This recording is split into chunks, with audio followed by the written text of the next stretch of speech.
आज की वीडियो में हम जानेंगे कैल्शियम और विटामिन डी3 के बारे में। बहुत से लोग हड्डियों की कमजोरी या फिर घुटनों में दर्द या थकावट की शिकायत करते हैं और बिना सोचे समझे विटामिन डी3 या कैल्शियम की गोलियां लेना शुरू कर देते हैं। लेकिन गाइज, क्या आपको पता है इन दोनों का शरीर में अलग अलग रोल होता है। सो गाइज, इस वीडियो में हम जानेंगे इन दोनों टैबलेट के फ़ायदे के बारे में, इनके डिफरेंस के बारे में, सही डोज, साइड इफ़ेक्ट और किसे कौन सी टैबलेट लेनी चाहिए।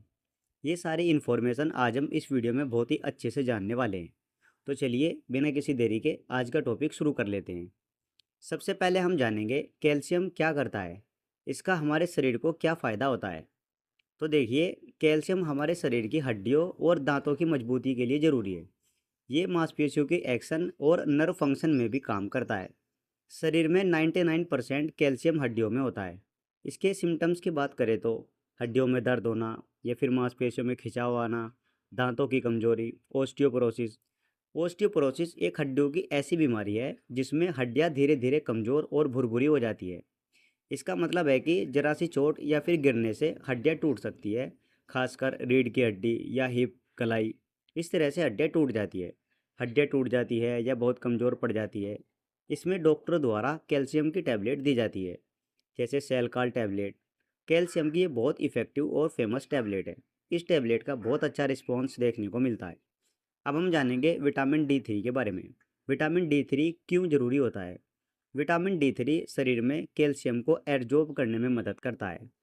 अगर विटामिन डी3 की कमी है तो चाहे आप कितना ही कैल्शियम खाएं, कितना ही कैल्शियम ले, कुछ फ़ायदा नहीं होगा। ये धूप से बनता है, लेकिन आजकल धूप में बैठने का समय ही कहाँ रहता है। सभी कोई अपनी अपनी लाइफ में बिजी रहता है। तो अगर शरीर में विटामिन डी3 की कमी है तो कैल्शियम की टैबलेट बिल्कुल भी काम नहीं कर पाएगी। और इसके सिम्टम्स की बात की जाए तो हड्डियाँ कमज़ोर होना या फिर बार बार फीवर या सर्दी लगना, थकान महसूस होना, बच्चों में टेढ़े पैर जिसे रिकेट्स कहते हैं, इस तरह की समस्या देखने को मिलती है। इसके ट्रीटमेंट की बात करें तो इसे भी सप्लीमेंट के रूप में दिया जाता है, जैसे कैल्सीरोल सेचिट 60,000 IU। हफ्ते में एक सेचिट देने की सलाह दी जाती है। अब हम जान लेते हैं दोनों में से कब कौन सा इस्तेमाल किया जाता है। तो देखिए, अगर हड्डियां कमज़ोर है या घुटनों में दर्द रहता है तो दोनों कैल्शियम प्लस डी3 दोनों की ज़रूरत हो सकती है। ऐसे में दोनों ले सकते हैं, कैल्शियम और विटामिन डी3। और जिन लोगों को धूप नहीं मिलती, ओल्ड महिलाएं, ऐसे केसेस में विटामिन डी3 रिकमेंड किया जाता है। बच्चों और न्यूबॉर्न बेबी को भी विटामिन डी3 की ड्रॉप्स दी जाती है, जैसे डी3 मस्ट ड्रॉप या अल्ट्रा डी3 ड्रॉप। और गर्भवती महिलाओं और बुजुर्गों को डॉक्टर की सलाह से ही नियमित सप्लीमेंट देना जरूरी होता है। अब हम जान लेते हैं इसके प्रिकॉशंस यानी सावधानियाँ।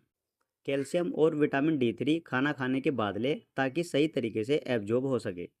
खाने के बाद ही लेना इसे बेटर माना जाता है। और अच्छी डाइट ले, लाइक दूध, दही या अंडा, मछली, इस तरह से ले। और सबसे ज़्यादा धूप लेना जरूरी होता है।